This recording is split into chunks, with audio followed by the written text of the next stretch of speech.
Hello, everybody, and welcome to the Caden Eric Show here. First of all, I would just like to say happy belated Mother's Day. That was on Sunday, and basically I did not record then, so I would just like to say happy Mother's Day to all of the mothers, and not the freaks that identify as women who think there might be mothers, because only a biological woman can be a mother.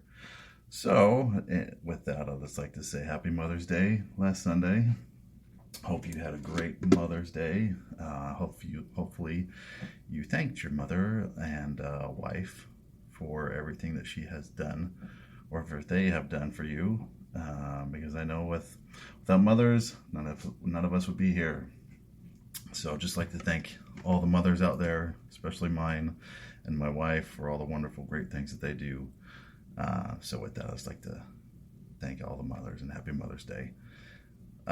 So here today, there's a few things. Of course, it's never quiet here in the good old United States. We have plenty of things to go over, plenty of things to talk about. First, I'm going to start off with something kind of fun. I'm going to talk sports. NBA, NHL, and of course Major League Baseball is my favorite.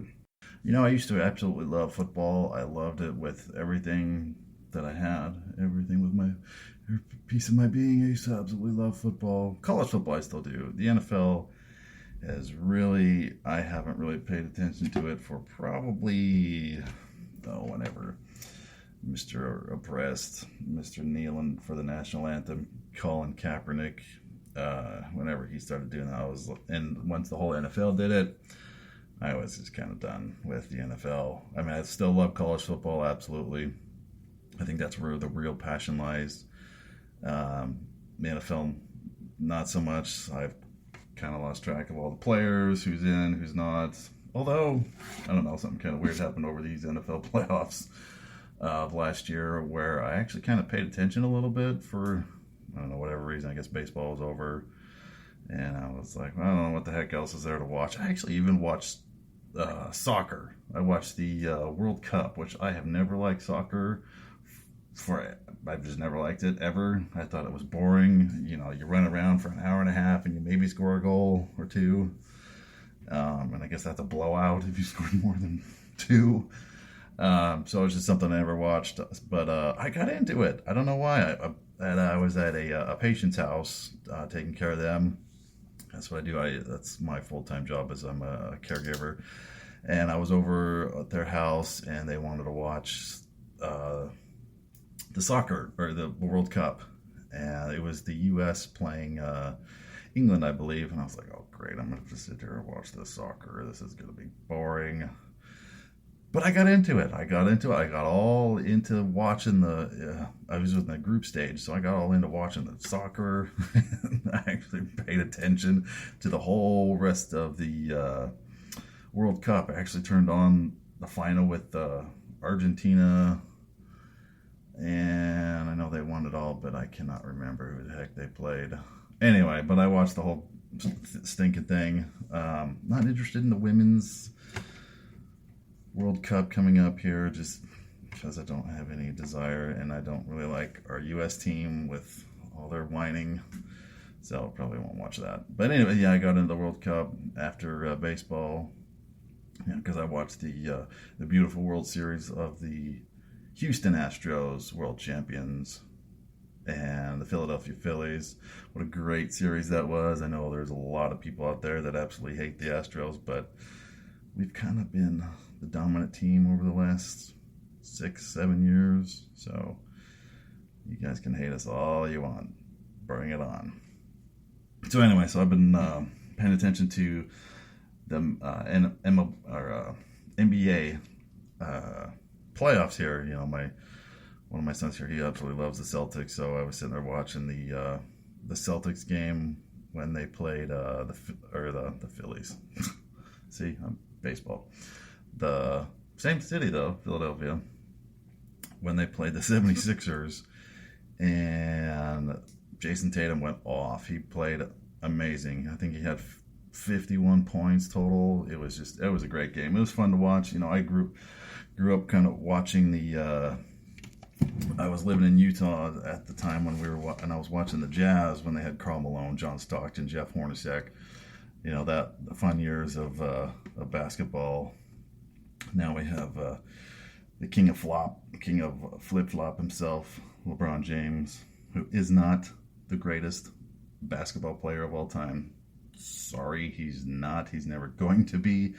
I mean, yeah, he's been in the NBA for like 100 years, but he's still not going to be the best.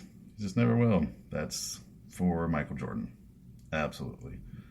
You know, and the great thing about, I've seen plenty of videos where Michael Jordan himself has said, you know, he thinks it's kind of a ridiculous discussion, a ridiculous debate, because he didn't play against Bill Russell. He didn't play against Jerry West. He said it himself. So he thinks it's, and that's what makes him great. Where you got James here is saying, oh yeah, I'm the greatest. I'm the greatest of all time.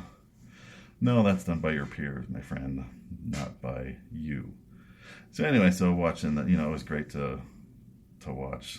Although Michael Jordan broke my heart twice in a row. I for sure thought we were going to take down the Bulls in the late 90s there. That would have been absolutely amazing. But Michael Jordan beat Michael Jordan, and he beat us twice. And then the Jazz have never really been the same ever since. They've been, you know, decent, and I haven't really cared or paid attention. I don't have an NBA team anymore. You know, living in Houston for a number of years, I kind of paid attention to a little bit of the Rockets, went to some of their games, but here recently I've looked at that, and it's just, they're just hot garbage too right now. So I have baseball, college football, that's coming up, so that'll be great. So anyway, yeah, watching that, and you know, watching the NBA playoffs has been kind of fun. Not quite the same, I don't think, as the 90s were. Just don't think it's the same. It's the same game. Just I don't think it's as fun or as good. But anyway, it's kind of fun to watch that. So hopefully we don't have a. If something interesting though is that 40 year in the last 40 years here, a Texas team has always made the NBA playoffs until this year. So the Mavericks, the Spurs, and the Rockets all have not made the basketball playoffs. So it's just kind of something interesting, kind of sad that there's no representative of Texas there. But go Celtics, I guess. And hopefully they can finish it out, because I do like the Red Sox as well. I think going to Fenway would be an amazing dream come true. Being an Astros fan, I do like the Red Sox though, and I think going to Fenway, I mean, of course, it's probably the most iconic baseball field. You know, there's Fenway, Wrigley. You know, I hate, you know, maybe the Dodgers, because it's probably about as old as the other, you know, 70 years old. Where Fenway's, you know, well over, what is it, 120 years old, over 120 years old. So anyway, that would be great to go up there, see a game at Fenway. So here in Dallas, you know, living here in the DFW area, there isn't a team that I really follow, because no, Cowboys, no, sorry. I grew up sort of being a 49er fan. My grandpa, he was a big 49er fan. He lived there for a number of years. That's actually where part of my family's from, is from that San Francisco area. So thank you to everybody from San Francisco. Also, I wanted to mention that too, is thank you to everybody who has listened at the podcast website that I go through to put out all these wonderful episodes. It shows me the cities that are around, and finally we got somebody on the East Coast, so nice job, Pennsylvania. But yeah, thank you to everybody who listens. Please share it with your friends, family members, coworkers, everybody. Let's get the word out. We got to take back our country. So just wanted to put that out there. Some nice kind of housekeeping things to do, to thank everybody who listens to the show. So anyway, back to Dallas here. We have the Cowboys, which now I've grown up as a 49er fan. There was always that huge rivalry. So actually, yeah, so back to what I was saying earlier, is that I did actually watch the NFL. Not really the Super Bowl. I didn't really care between the Chiefs and Eagles, and didn't really care. Although I kind of wanted Philadelphia to lose just because. Sorry, Pennsylvania. I apologize for those of you in Pennsylvania that listen. Sorry, being an Astros fan, thought it was funny that Philly lost a whole bunch of major championships there between the World Series, I guess soccer, and then the Super Bowl. So sorry about that. Anyway, just plus I like Kansas City's coach there, Andy Reid. Being a BYU fan, he was a great coach for us, so wanted him to win another Super Bowl. So sorry, Philadelphia, but that's where I was there. So anyway, so we got the lovely Cowboys here in town. We got the Rangers. I'm not going to be a Rangers fan because I'm a Houston Astros fan. So that's automatically a no. And then the Mavericks, maybe I'll kind of follow them. I think Lucas, he seems like a decent guy, but I don't know anybody else on their team, so I don't want to become one of those bandwagon fans. But I do. Hockey is one sport I have never really paid attention to either. And I thought, well, this with the Stars playing in the Stanley Cup playoffs here, I thought maybe that would be kind of fun. So I've been kind of paying attention, and some of my patients, they love the Stars. They love, that their team. So I thought, I'll kind of follow them a little bit this year. And I actually watched them play the, who the heck did they play? Oh, the Kraken, Seattle Kraken. Fun game to watch. It was great. The Stars won 2-1, so that was fun to watch. So probably, maybe I'll not being a Stars fan. I looked up some of their merchandise, but I'll probably be called a bandwagon fan if they win the Stanley Cup. Hopefully they do. That would be kind of fun to live in a city that wins a major sports championship. Unfortunately, I have not lived in Houston these last wonderful years of this great golden age of the Houston Astros, and their dynasty, I would say, is their dynasty. We'll get into the whole, speaking of baseball, so we'll get into the whole sign stealing thing, but the Yankees, right? The Yankees, everybody loves the Yankees, and all of their fans ever talk about is their 27 championships. That's all they talk about. Oh, we got 27. Sorry, there's a bit of Joe Biden coming out there. But that's all they talk about is, we got 27 champ, we got 27 rings, 27. I actually looked up to see when all these rings occurred. Most of them, 20 of them, occurred probably before 1962. So when the Astros first were brought into Major League Baseball is when the Yankees won 20 of their 27 rings. Granted, they've won a lot more than anybody else in Major League Baseball.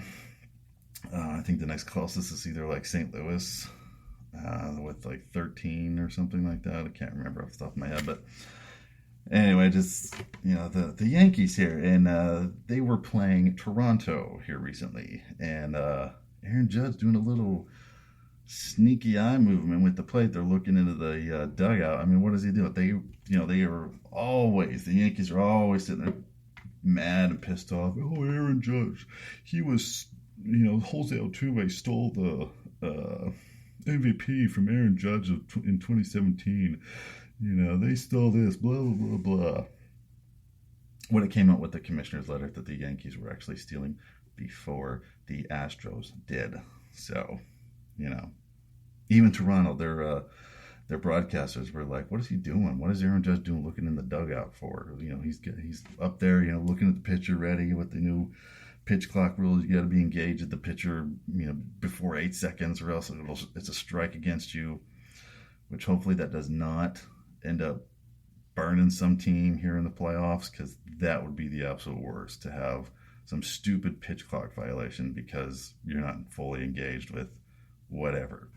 So anyways, he's sitting there peeking in the dugout, and later he's like, oh, we're up 6-0, and I was just kind of seeing who was chirping in the dugout, because I was just being like, hey guys, calm down, we gotta, I don't know if somebody got thrown out or whatever, but that was his excuse. So he sees somebody chirping, and the very next pitch after he looked, smacked a homer. So the theory, is there some cheating going on with the Yankees again? So anyway, I just thought I'd get into some sports there. We'll kind of do that, ease up into some of this other wonderful nonsense that's going on in our world. But living here in Texas, we have a border with Mexico, and it's a problem. It's a slight problem where we're getting like 10,000 illegals crossing our border. And, Ted Cruz went to everybody whined and cried when he went on vacation to Mexico. I forget where, somewhere in Mexico, when we had that big freeze a couple of years ago and it brought down the power system. And he's like, "Whoa, where's Ted Cruz going? What is he supposed to do? Go out there on the line and start fixing it?" That's not his job. So he went down to the border, and in the area that they are in, he's telling everybody that there's 10,000 people coming across the border in that little area that they know of, right? That they know of. So who knows how many are getting across that we don't have any idea of. And so New York, speaking of New York with the Yankees, is they have declared themselves a sanctuary city, meaning that it's okay for everybody to come to their city because they don't want to discriminate. That's just rude. These people are just trying to do their best, even though there's known terrorists that have crossed over our border. We've got Chinese nationalists coming across our border. What are all these people doing here? They can't just all be coming here looking for, better life or better jobs. Not all of them are like that. Maybe there's some that are like that, but without knowing who these people are, why they're coming here, and what they're going to do here, we have no idea, what's going to happen. We have no idea what's going to go on. So he went down to the border, Cruz did, and just ripped into the reporters for saying that we have 10,000 people coming across our border here in that one little section that we at least know of. So the wonderful mayor of New York, he's had, a few this year. And one thing that he said was, let me pull this clip up here just a moment. Throughout my entire professional career, I had to manage crises. You know what I say to New Yorkers? Thank God I'm the mayor right now as we manage these difficult crises, because it's something I had to do throughout my professional career. Where the heck is the President of the United States? That is a good question, and I think we all should be asking, why is this happening to a city that was turning itself around and will continue to do so?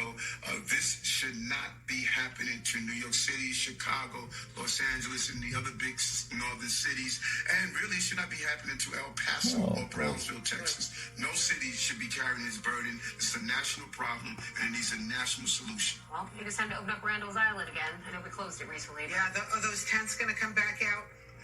Everything is on the table. As we continue to get this influx, we're going to have to manage it. Every day, we are managing what we are facing. That's just beautiful. I love it how the Democrats are sitting there calling out their own freaking president there. Oh, he's our president, so I'm not going to be one of those bozos. But isn't that great? That's lovely. So you must be thinking, wow, man, they must have a ton of people in there. They must have just to have the mayor just be completely overwhelmed right now. They must have just an absolute ton of people coming into their city there. So, you know how much it is? You know how much it is there that New York can't handle just this little bit of people? You know how much that is? It is the New York City at breaking point. According to this article, Deputy Mayor says absolutely no more room. The Deputy Mayor said the amount of migrants in New York City would fill Madison Square Gardens 3 times. Man, Madison Square Garden, speaking of the NBA, that must be a ton. There must be a ton of people. So I looked up the seating capacity for Madison Square Garden. It's about 20,000 people. So a little over 60,000 this entire year. And they can't handle 60,000.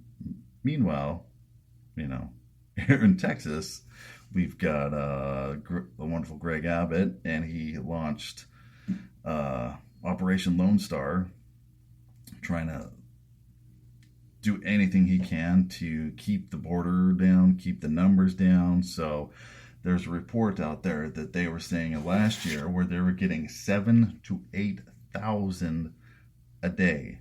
I don't know if that's just in one area. I mean, that can't be the entire border of Texas and Mexico, because it's got to be way more than that.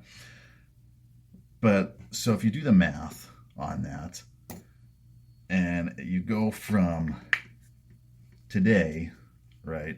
So because New York's all upset that the Big Apple, they're getting about 600 to 700 arrivals per day. What are they going to do? It's just, you can't deal with it. Here in Texas, though, if you do the math between what today is right now, that's May 17th, and you go back to January 1st, that would be 137 days, right? So if you take the number of what day it is in the calendar year to back to January, since they were all upset that this year they've had 67,000. So let's take the low number, 8,000, right? So we are in the 137th day of the year. So 137, you times up by 7,000, and you come up with almost 1 million. So 959,000, and that's the low number that Operation Lone Star was reporting, of 7,000. We have a total, if the averages are the same every day, 7,000 to 8,000 people every day, that's almost 1 million here in Texas coming here illegally. So don't sit there and whine and cry about 67,000 when we have about 1 million. If you just do from January 1st to today, May 17th. What we're dealing with, what are we supposed to do? And I love it how he picked out those northern cities first. Picked out them, because we got to protect the Democrat cities, even though they're all being run into the ground, which is so sad, so sad. Because of back to some baseball, I would absolutely love to go to Oracle Park in San Francisco. Like I said, my family's from San Francisco. I would absolutely love, that has been rated the #1 ballpark in Major League Baseball as being beautiful. You can hit home runs into the Bay Area. It would be amazing. I have a friend who has been up there. He's a big Giants fan. And he's been up there and said it's absolutely wonderful. It's amazing. And I would love to go there. And, my family's from that area. So they've said that it is completely changed, though. It is. And those of you from San Francisco, I'm sorry. I feel so bad. They've said San Francisco back in the day, it used to just be amazing. It used to be beautiful. But now you look at it and it looks like a third world country. San Francisco, New York, Chicago, Philadelphia, LA, all of these major American cities look like garbage. They have garbage. They've got human waste all over the city. There is an app that tracked all the human waste in San Francisco that I've seen, and pretty much the whole downtown was black because of the human waste on their little tracking app. I don't know why would you track that or how you track that, but according to their app, that's just how it is. And it's just absolutely sad. It's horrible. I've seen there's videos out there of Philadelphia, the birthplace of our great country was there. We had these great representatives there in Philadelphia signing the Declaration of Independence at Liberty Hall. What an amazing city. And it has just been run down because of all these social, woke, liberal policies. And it's just so sad. It's absolutely just tragic what has happened to all these once great America. Look at Detroit, for crying out loud. Heavily run by Democrats. It looks like it has been bombed out of existence because of all the garbage, crap, broken down buildings. It's used to be the motor capital of the world, right? With Ford. Great American cars. Favorite car in the world is Eleanor. And if you know that reference, congratulations. You know what I'm talking about. But for those that don't know the reference of Eleanor, it is the 1967 Shelby Mustang GT500. Beautiful car. So hopefully one day, if this Cade and Eric show here really takes off, maybe one day we can buy one of those. So get the word out. Let's go. That's the goal. Let's get this car. Just kidding. It's really not the goal. I mean, I would love to have that car, but that's not the goal of why I'm doing this show. I want to do this show because we need to wake up. Anyway, so it's just absolutely horrible what has happened to these once great American cities. Just absolutely great. I mean, look at LA. People are moving out of LA. You see all these celebrities. Joe Rogan has moved out. Not that he wasn't liberal or anything like that, but all of these great cities, all these American cities used to be just amazing. You've got California, who has just gone completely down the drain. And for those that you live in California, God bless you, man. I don't know how you survive. I don't know how you survive with the prices out there. There was gas prices I've heard were about over $9 a gallon out there not San Francisco, but in California. Oh my gosh, my heart goes out to you people, because I don't know how you survive out there. How do you survive? How do you buy a home? How do you survive? Well, one thing you gotta do is vote these scumbags out of there. Get them out. So back to New York here, and with their overwhelming numbers of 67,000 people. Oh my gosh, what are they gonna do? So what they're doing is, with these wonderful illegals coming into their city, is that they are kicking their homeless vets out of these. I guess they have hotels set up for the homeless vets. So they're kicking the hotels are kicking these vets out. Because you want to know why? For money. The hotels are getting an extra about $100 an average a night for illegals to be in their hotels instead of a veteran of our country. So American citizens are being kicked out for money. Sound familiar? That American citizens are being sold for some money. Our entire country is being sold out by the corrupt Biden family, and we're shelling out millions and billions of dollars to a massively corrupt Ukraine. God bless those people over there, the citizens over there. Hopefully this thing ends soon and they come to some agreement. But it's not our job to give them every bit of money that we have. And so, not only military, help them out maybe a little bit. But we're in a proxy war with Russia with doing this, and we can't sustain that when we're giving away all of our weapons and ammunition and money when we're having our own problems here. How about we fix our stuff here, and the surplus of our used to be a great economy, then let's give. Let's not be giving what we don't have in the first place. Also, another thing that happened over this great weekend here is that CNN had a nice town hall meeting with President Trump, or former President Trump, and he had a great, amazing time with them. He gave them all they could handle and then some. And man, after that town hall meeting, they were on damage control like nobody's business. So here's I like to go over a few clips here. And let's see which one. Let's do this one. Oh, then of course after the Trump town hall meeting, they were their listeners were pissed. Ooh, they were pissed. But even some of their so-called journalists, quotations. So let's listen to what former President Trump had to say. I don't think in terms of winning and losing. I think in terms of getting it settled so we stop killing all these people and breaking out.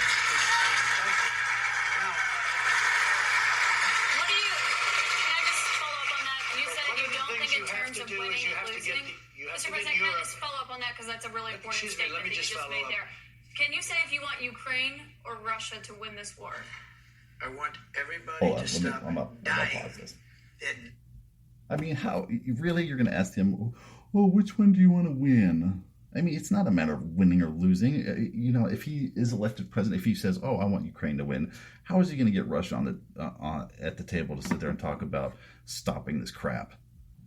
You know, but then he's like, I want Russia to win. How's he going to get Ukraine at the same thing? Anyway, here we go.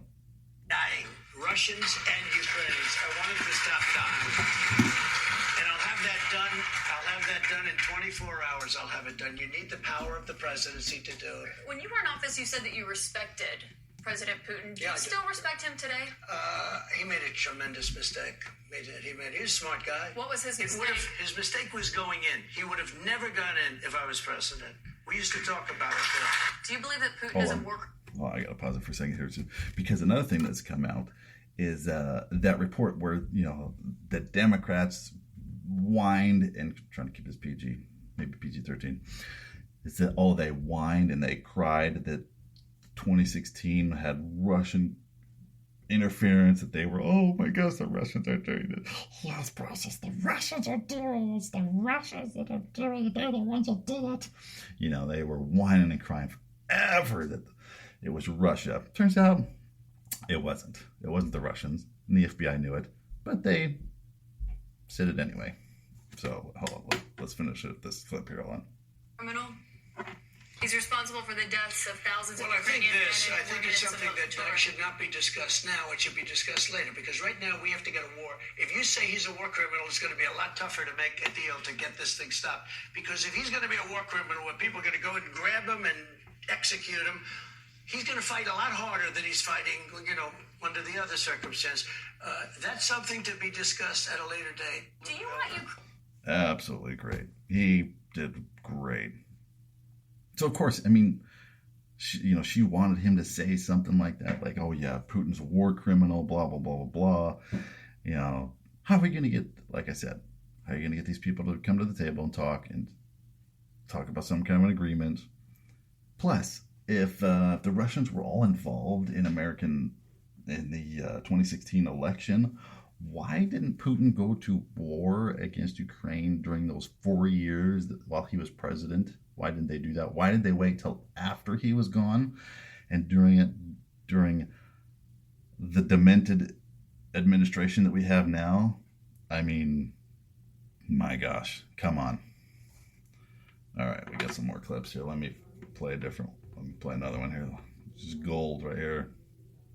So then, of course, she goes because of that E. Jean Carroll jury. The jury found that he didn't rape her or sexually assaulted her. He just defamed her, and she asked him about that. So here's his response. Found that you sexually abused the writer E. Jean Carroll and defamed her. You've denied this, but what do you say to voters who say it disqualifies you crowd's from being laughing. president? Well, there aren't too many of them because my poll numbers just came out. They went up. This woman, I don't know her. I never met her. I have no idea who she is. I swear ask on you my because- children, which I never do. I have no idea who this woman. This is a fake story. You did not go to the trial and actually That's right. testify. Do you wish that you had No, testified? it wouldn't have made a difference. This was a rigged deal. My lawyer said, "Sir, you don't have to do it." I actually said, "I think I should. It would be respectful." They said, "Sir, don't do it. This is a fake story and you don't want to give it credibility." That's why I didn't go. One thing you did do in this, And I swear, and I've never done that, and I swear, I have no idea who the hell, she's a Mr. whack President, job. What we saw tonight was outrageous. Oh yeah, and then they go into that. There's all kinds of stuff. So he claims he didn't know her, have no idea who she is. And the funny thing is with New York's statute of limitations law is that it was like 5 years. I think that's what it was. So what she did, this lady here, this Jean Carroll, is that she helped New York move the dial a little bit so she could make sure she got her suit in. I've talked about this, I believe this last episode, where it's just lies. just trying to get him in trouble, trying to do anything that they can do to make sure this guy, and I'm not I'm not like one of those Trumpers that completely 100% follows him like he's some kind of a messiah or anything like that. I did not actually vote for him the first time. Second time, yes, because I saw what he did for the economy. He's a businessman. He knows business. He's not one of those corrupt politicians like we've got the douchebag in right now. So the economy was great with him in it. I saw the fruits of his labor, and it was great. The fruits of this bozo right now is absolute rotten, hot garbage. So there's more to that meeting. Hold on just a minute. All right, hang out for just a moment here. The clip is a little long, but it is worth it. The U.S. right now could be just 3 weeks away from defaulting on its debt. That could mean millions of jobs lost, people not getting their Social Security payments. People believe it would put the U.S. economy into a recession. On that topic, I want to bring in Marta Cervella, a student here at St. Anselm. She is an undeclared voter who did not vote in 2020. Marta, what's your question? Hi, Mr. President. So my question is, what do you think about the United States' current debt situation, and how can we move forward? Such an important question. So we're at $33 trillion, a number that nobody ever thought possible. When we had our economy rocking and rolling just prior to COVID coming in, like literally, we were making a fortune. And oil, we were going to make so much money from oil, we were going to start paying off debt. But then with... Yeah, everybody remember the gas prices? I remember it was, $1.50, something like that. And we're just kind of getting used to it being like $3 a gallon here. I mean, it's $3 a gallon here in the DFW here in Texas. I'm sure in other liberal cities, it is just outrageous. California, again, got to get them out. COVID coming in, we had to do other things. We had to keep this country alive because it was so serious. But we have to get the country back. We have to lower energy prices. We have to lower interest rates. Interest rates are through the roof. Energy has to come down. It all has to come down, and we have to start paying off debt. But when we have a debt limit, and they use that very seriously. I mean, they came in, Schumer came in with Nancy Pelosi, and they were using, The Wicked Witch of the West. Violate it, we'll do whatever. They talked a whole lot different than they do right now. I say to the Republicans out there, congressmen, senators, if they don't give you massive cuts, you're going to have to do a default. And I don't believe they're going to do a default because I think the Democrats will absolutely cave because you don't want to have that happen. But it's better than what we're doing right now because we're spending money like drunken sailors. So just to be clear, Mr. President, you think the U.S. should default if the White House does not agree to the spending cuts Republicans are demanding? More like demented sailors. Because we have to save this country. Our country is dying. Our country is being destroyed by stupid people, by very stupid people. You once said that Amen to that. Using the debt ceiling as a negotiating wedge just could not happen. You said that when you were in the That's Oval when I was Office. president. So why is it different now that you're out of office? Because now I'm not president. Snarky remarks are great. The U.S. defaulting would be massively consequential for everyone in this room, for all You don't know. Americans. It's psychological. It's really psychological more than anything else. And it could be very bad. It could be maybe nothing. Maybe you have a bad week or a bad day. But look, you have to cut your costs. We're spending $7 trillion on, much of it on nonsense. $7 trillion on nonsense. We've got I another actually question said, from a voter tonight. get all of that money that was wasted, and frankly, the Senate should have never approved it. Get all that money that was wasted, and if they don't get rid of that, you'll have to default. Okay? Mr. You'll have to President, default. we've got another voter here And tonight. by the way, you're going to default eventually anyway, but it's going to be much messier. I don't think you'll have to default. I think if the Republicans hold strong and they say let's say we want $5 trillion off, I really think the Democrats have no choice but to do it. And if I win, they're going to be doing the same thing to me in 2 years. I guarantee you that. That is for sure. I mean, what is the deal? You know, he was the president. He knows what they spend it on. He says there's $7 trillion worth of just garbage that we spend. Why not cut all that crap out? I mean, of course, the government is going to have to pay out Social Security. It's going to have to pay out all the Medicare, Medicaid, all that stuff. That is stuff. There's things that the U.S. government has to pay out. They can't. That's just written into the law. They have to pay out all these things. All the pork, all the crap that they spend money on, all the ridiculous nonsense, as he said, is just cut that crap out. And the other thing, there's another clip, and I know this episode's gotten kind of long, and I appreciate everybody staying here, but he says that we need to drill our own stinking oil that is here. We've got plenty of that oil here in Texas. There's plenty of it over in the western states. We've got, Alaska is just full of that stuff. Drill our own oil so we're not reliant, we're not dependent on Saudi Arabia and how nice they are. We're not dependent on Venezuela.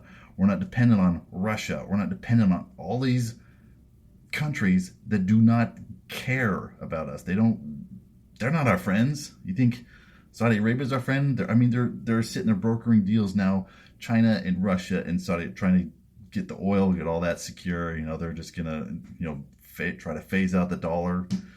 I did a report a long time ago in college on ANWR up there in Alaska, and from what I remember, what they were trying to do and trying to get drilled is it was about this a stamp. Those who know, postage stamp.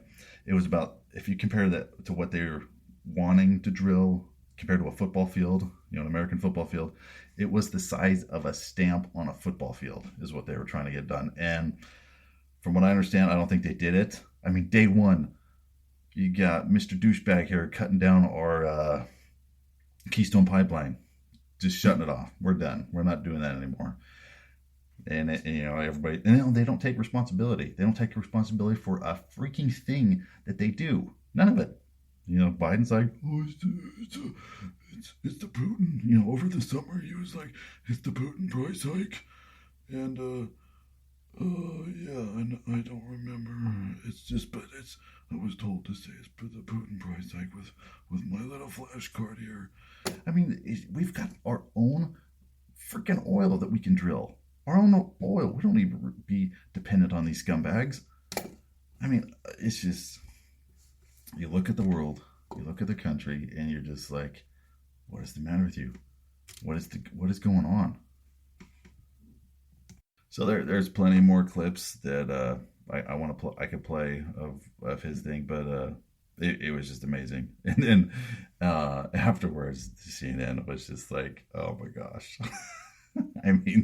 Their viewers, all 10 of them, they sat there and they complained. They hated it that CNN gave Trump this platform to sit there and speak, so Anderson Cooper here, one of the greats, Mr. Cooper, he got on the next day and said this. About what we witnessed at last night's town hall. Many of you have expressed deep anger and disappointment. Many of you are upset that someone who attempted to destroy our democracy was invited to sit on a stage in front of a crowd of Republican voters to answer questions and predictably continued to spew lie after lie after lie. And I get it. It was disturbing. It was disturbing to see and hear that person refer to a black law enforcement officer as a thug, an adjective he used many times to describe black men, and call Caitlin Collins, the moderator, nasty, which is what he calls any woman who stands up to him. Well, she was nasty. It's disturbing to hear him speak so highly of QAnon conspirators and insurrectionists who assaulted police officers in our democracy on January 6th. I can't stand the January 6th nonsense either. Come on, guys, give me a break. This is just so stupid. So they're all upset that January 6th happened, where a bunch of people, and it's, there's evidence that Antifa was there and started some of this crap. They always whine and bitch about how January 6th, oh my gosh, what are we going to do? It's January 6th, the day our country almost died. And you got the videos, they're just kind of walking around. There's a few idiots in there that are breaking a few things. I think one of those podium things was taken. Oh, but, the summer of 2020 was perfectly just fine. Oh, it's the most, CNN, hello? Mostly peaceful protest. Oh, it's just lovely. It's awful to hear him spread ridiculous lies about the election. And it was certainly disturbing to hear that audience, young and old, our fellow citizens, people who love their kids and go to church, laugh and applaud his lies, and his continued defamation of a woman who, according to a jury of his peers, he sexually abused and defamed. As good a job as Kaitlan Collins did trying to fact check him, it is impossible to fact check fully because he lies so shamelessly. Now, many of you think CNN shouldn't have given him any platform to speak, and I understand the anger about that, giving him the audience, the time, I get that. But this is what I also get. The man you were so disturbed to see and hear from last night, that man is the front runner for the Republican nomination for president. And according to polling, no other Republican is even close. That's for sure. That man you were so upset to hear from last night, he may be president of the United States in less than 2 years. Oh, hope and that so. audience that upset you, that's a sampling of about half the country. They are your family probably say more members, than your half. neighbors, and they are voting. And many said they're voting for him. Oh, Now, man. Maybe you haven't been paying attention to him since he left office. Maybe you've been enjoying not hearing from him, thinking it can't happen again. Oh, those mean Some tweets. investigation is going to stop him. Those were horrible. Well, right? it hasn't so far. So if last night showed anything, it showed it can happen again. It is happening again. He hasn't changed, and he is running hard. You have every right to be outraged today and angry and never watch this network again. But do you think staying in your silo and only listening to people you agree with is going to make that person go away? Parents' basement. If we all only listen to those we agree with, it may actually do the opposite. If Oh. lies are allowed to go unchecked, as imperfect as our ability to check them is on a stage in real time, those lies continue and those lies spread. If you're angry or upset, I understand, but you have the power to do something about it. You Do can you, Anderson? actually get involved. You can make a difference, whatever side of the aisle you're on. After last night, none of us can say, I didn't know what's out there. I didn't know what's coming. I want to say something about what we... Okay. Oh, my gosh. Blah, blah, blah, blah, blah, blah, blah. Meanwhile, do they sit there and go over all the lies that their wonderful leader of their party has said? Just to give you some little examples of good old Joe, is that he said in a speech last year, October, in Syracuse, New York, the price of gas is down from over $5 when I took office. No, sorry there, Joe. That's not true. That's not accurate. It was, $2-something a gallon. Let's see, what else? Gosh, I mean, this guy. Oh, yeah, he sent out a tweet of May of last year. When President Biden took office, there was no vaccine available. Oh, okay, sure. Even though it was passed during Trump's administration, it came out during that. Which, we can go into the vaccine and all that for a different time. Oh, this one's great. He used to say this all the time. We're talking about the Second Amendment here. April of last year. I mean, this is just last year, right? This is just last year, the things he said. He has continuously lied for every time since he has been in office, every year. Oops, sorry about that. I'm trying to pull up. Where is it? Oh, there it is. Let's see. All right. So the other thing he used to say a lot, but I guess his handlers or the people around him said, "Joe, you can't say that anymore. We can't say this. I'm talking about the Second Amendment." It's like, oh well, you couldn't buy a cannon when in fact the Second Amendment was passed. Actually, back then you could own a cannon back in the Revolutionary days. Oh, the other thing is, I've been in and out of Iraq, Afghanistan over 40 times. Oh, he said he's gone there twice since he's been president, which is total lie. The other thing is every group of people he goes around, he's got to patronize them and say he's trying to be one of them. With the blacks, he was like, "Oh, I was raised in a black church." The Puerto Ricans, when stuff happened with them, "Oh, I was raised in the Puerto Rican community politically." It's just thing after thing after another, after another, after another, after another, after another. Another thing here, he was caught. All these things he's been caught and lied about. And does Anderson Cooper call out Biden for all this stuff? No. Cheated in law school, lied about his grades, plagiarized his speeches, lied about his GPA, lied about his scholarships, sold, all these things he's gotten caught. All these things he has been called out, and of course, Democrats aren't. CNN's not going to sit there and call him out for this crap. Sold vice president office to Ukraine. Committed quid pro quo to save his crackhead son. I mean, it's just one thing. He lies, day after day after day. Every time he opens his ice cream lover's face mouth, he lies. I mean, it's just the whole mess and nightmare of Afghanistan. He lied about that everything was that went smoothly. It was a total and complete crap show. So, I mean, it's just what Trump did was great. He absolutely did an amazing job.